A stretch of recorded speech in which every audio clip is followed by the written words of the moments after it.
Big TV భక్తి సమాచారం WhatsApp ఛానల్లో జాయిన్ అవ్వండి. అన్ని విశేషాలు ఎప్పటికప్పుడు తెలుసుకోండి.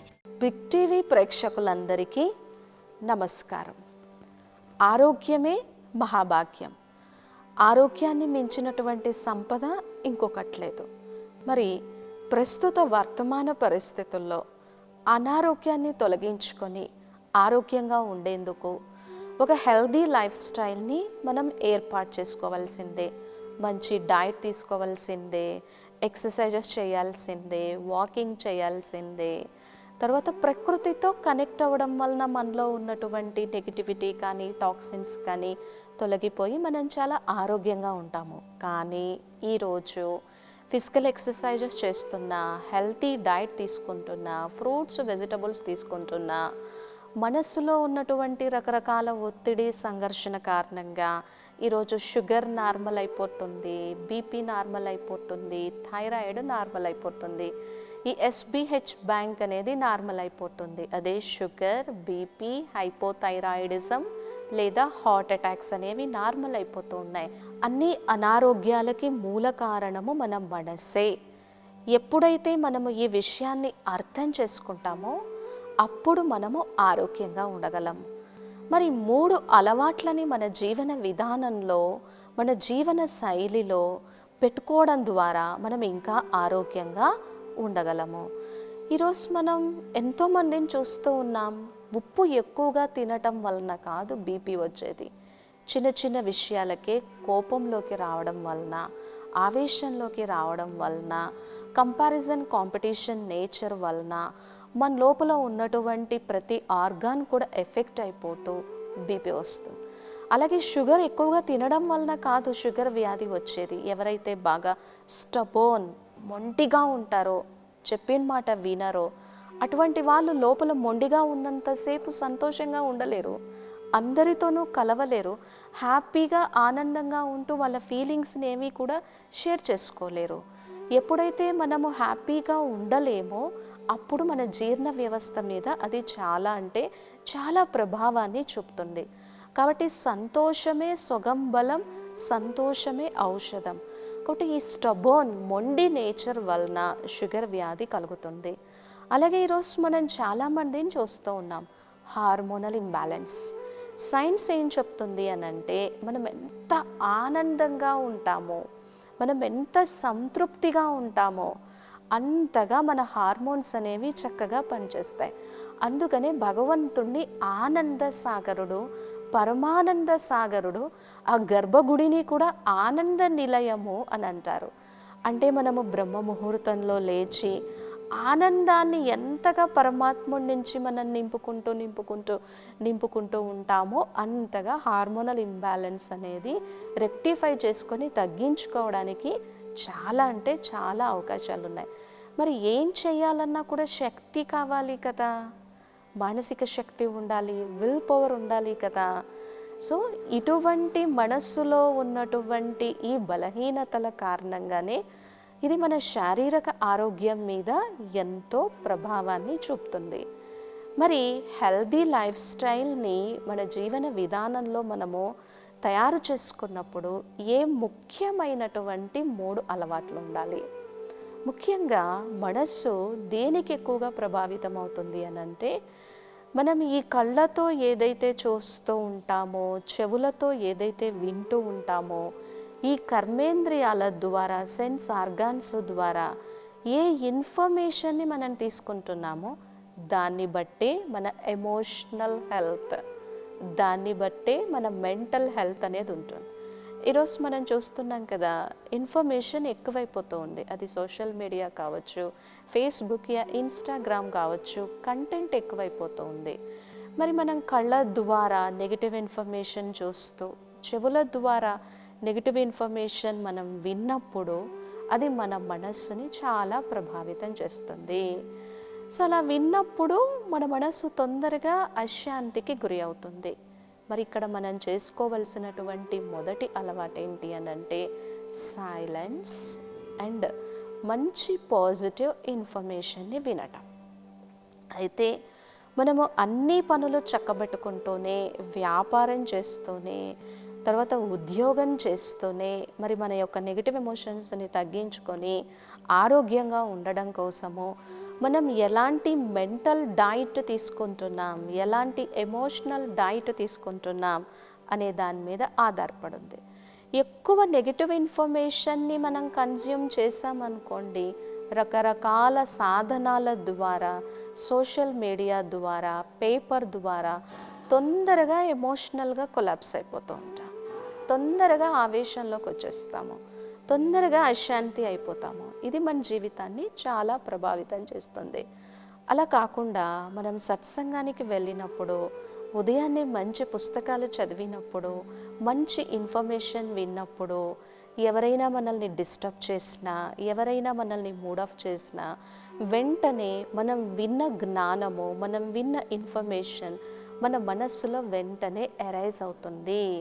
ఇక్కడ నేను శాంతంగా ఉండాలి కదా, ఇక్కడ నేను సమర్థంగా ఉండాలి కదా, ఇక్కడ నా మీద నేను ప్రేమ చూపించుకోవాలి కదా, అదే సెల్ఫ్ లవ్, సెల్ఫ్ కంపాషన్, నాతో నేను మంచిగా ఉండాలి కదా.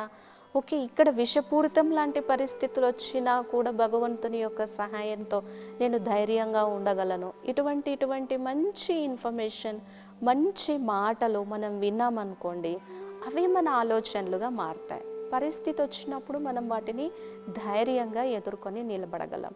ఎందుకంటే నెగిటివ్ ఇన్ఫర్మేషన్ విన్నప్పుడు నెగిటివ్ ఎనర్జీనే ఫామ్ అవుతుంది, నెగిటివ్ వైబ్రేషన్సే ఫామ్ అవుతాయి, నెగిటివిటీకే వశం అవుతాము.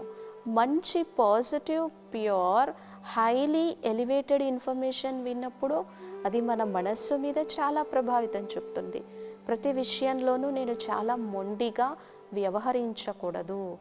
ఎక్కడ పరిస్థితి ఉందో ఆ పరిస్థితికి అనుగుణంగా నన్ను నేను మౌల్డ్ చేసుకుంటూ, నన్ను నేను చేంజ్ చేసుకుంటూ వెళ్ళాలి. పరిస్థితుల మీద, వ్యక్తుల మీద ఆధారపడితే నేను చేంజ్ అవ్వలేను. ఫస్ట్ నేను ధైర్యంగా ఉండాలి. ఇలాంటి ఇన్ఫర్మేషన్ విన్నప్పుడు, పరిస్థితులను ఎదుర్కోవలసి వచ్చినప్పుడు ఇదే మన సబ్కాన్షియస్ మైండ్లో ఉంటుంది, ఇదే మన కాన్షియస్లోకి వస్తుంది, ఇదే మన మనస్సుని ముందుకు నడిపిస్తూ ఉంటుంది. కాబట్టి ఫస్ట్ అలవాటు సైలెన్స్, తర్వాత మంచి పాజిటివ్ ఇన్ఫర్మేషన్ని మనము వినడము. ఈ పాజిటివ్ ఇన్ఫర్మేషన్ విన్నప్పుడు అదే ఆలోచన విధానాన్ని నెగిటివ్ నుంచి పాజిటివ్కి మారుస్తుంది. సో ఇంకా దీనివలన ఏమవుతుంది అని అంటే, ఫస్ట్ మనం భగవంతుని యొక్క స్మృతితో మన ఉదయము, మన దినచర్యను ప్రారంభించినప్పుడు ఏమవుతుంది అని అంటే, ఫస్ట్ ఆ ప్రశాంతతని, ఆ శాంతిని మనం అనుభవం చేసుకుంటాము కదా.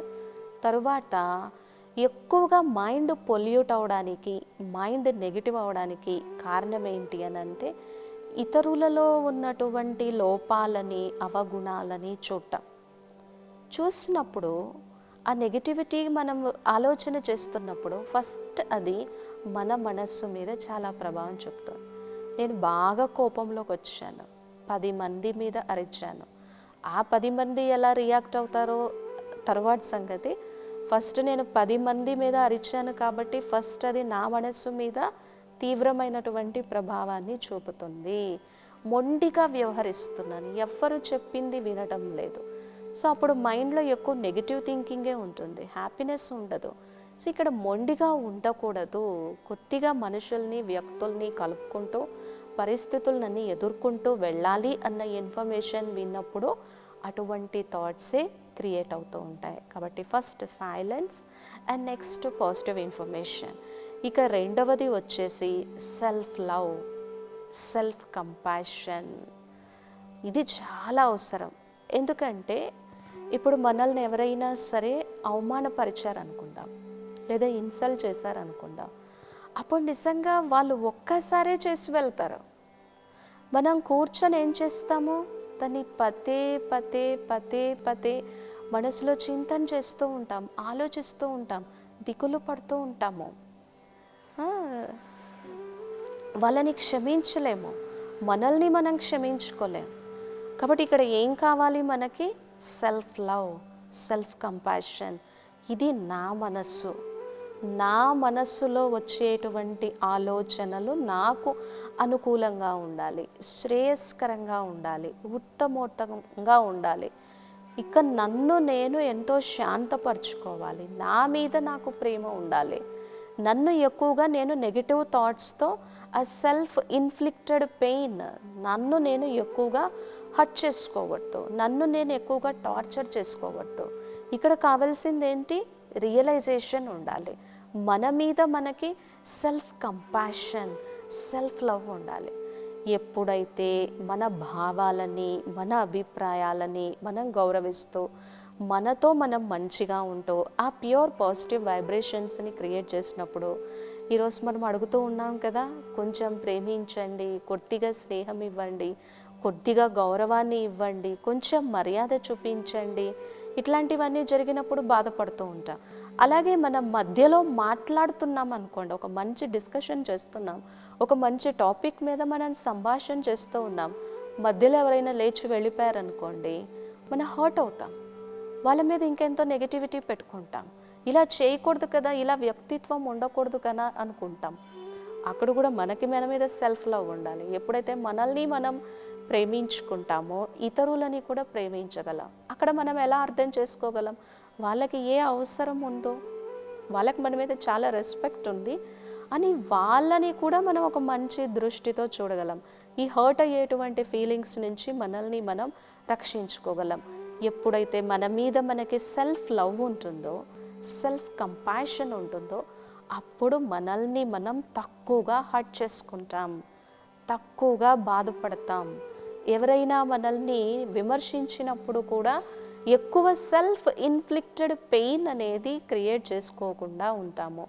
మనకి మనం వాల్యూ ఇచ్చుకుంటాము, రెస్పెక్ట్ ఇచ్చుకుంటాము, ప్రేమతో ఉండగలము. అప్పుడు ఇక సగం అనారోగ్యాలకి మనం చెక్ పెడతాం. ఇక మూడవది మన జీవితంలో మనం అలవాటు చేసుకోవాల్సింది ఏంటంటే, అది సత్సంగం అనండి, లేదా ధ్యానం అనండి, లేదా యోగం అనండి, లేదా దైవభక్తి అనండి, లేదా మన మనోధైర్యాన్ని పెంచేదనండి, వీటికి సంబంధించింది ఏదో ఒకటి మన లైఫ్లో మనము ఇన్కార్పొరేట్, మన లైఫ్లో మనము చేసుకున్నప్పుడు మాత్రమే మనం అనారోగ్యాల నుంచి రక్షించుకోగలం. ఇవన్నీ ఏం చేస్తాయి? మంచి వాతావరణంలోకి వెళ్ళామనుకోండి, మన బాడీ ఆటోమేటిక్గా డీటాక్సిఫై అయిపోతుంది. నెగిటివ్ వైబ్రేషన్స్ అన్నీ తొలగిపోయి పాజిటివ్ వైబ్రేషన్స్ క్రియేట్ అవుతాయి. అలాగే మంచి వైబ్రేషన్స్ ఉన్నటువంటి సత్సంగం లాంటి పూజా మందిరము, దేవాలయంలోకి వెళ్ళామనుకోండి, ఆ చక్కటి ప్యూర్ వైబ్రేషన్స్ని మనం ఫీల్ అవ్వగలం. మన జీవితంలో మనకి సహనము, ధైర్యము వస్తాయి. ఏదైనా ఒక పని ఈరోజు అంతా తొందరగా అయిపోవాలి, హర్రీ బర్రీ లైఫ్ స్టైల్, అటువంటి సమయంలో కూడా మనం రిలాక్స్గా ఉండగలము. ఆ ప్యూర్ వైబ్రేషన్స్ మనస్సుని ఎంతో ఆకర్షిస్తాయి. కాబట్టి సత్సంగంలోకి వెళ్ళామనుకోండి, ధైర్యంగా, సపోర్టివ్గా, ఇన్స్పిరేటివ్గా భగవంతుని సన్నిధానంలో ఉండేటువంటి మంచి వ్యక్తుల్ని, మంచి ఆత్మీయుల్ని, మంచి మిత్రుల్ని కలవడానికి, మన మనస్సుని సన్మార్గంలో నడిపించుకోవడానికి కావలసిన శక్తి ఉంటుంది.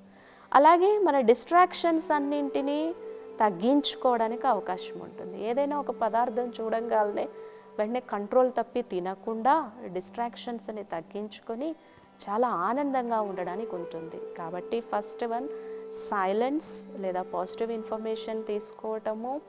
రెండవది వచ్చేసి మన మీద మనకి self love and self compassion ఉండాలి. మూడవది సత్సంగము, ధ్యానము, పూజ, యోగము, ఇటువంటి ఆధ్యాత్మిక దైవీ కార్యక్రమాలను మనం తయారు చేసుకోవటం వలన ఒక చక్కటి పాజిటివ్ వైబ్రేషన్స్ ఫామ్ అయ్యి హెల్దీ లైఫ్ స్టైల్ని మనం అలవాటు చేసుకొని అందరితో మింగిల్ అవుతూ మంచి రిలేషన్స్ ఉంటూ అనేక రకాల అనారోగ్యాల నుంచి మనల్ని మనము బయటపడి ఆరోగ్యంగా ఉండడానికి ఎన్నో రకాలుగా అవకాశం ఉంటుంది. అనారోగ్యం వచ్చినా అది మన మనస్సు మీద ప్రభావం చూపకుండా శరీరం వరకే అని ఎంతోమంది రమణ మహర్షి లాంటి మహానుభావులు సాధన చేసి వాళ్ళ జీవితంలో అది చూపించారు. సో అటువంటి వారిని కూడా మనం మార్గదర్శకంగా తీసుకొని ముందుకు వెళ్ళడానికి ఎంతో అవకాశం ఉంటుంది. ఓం శాంతి. For more videos like this, subscribe Big TV channel.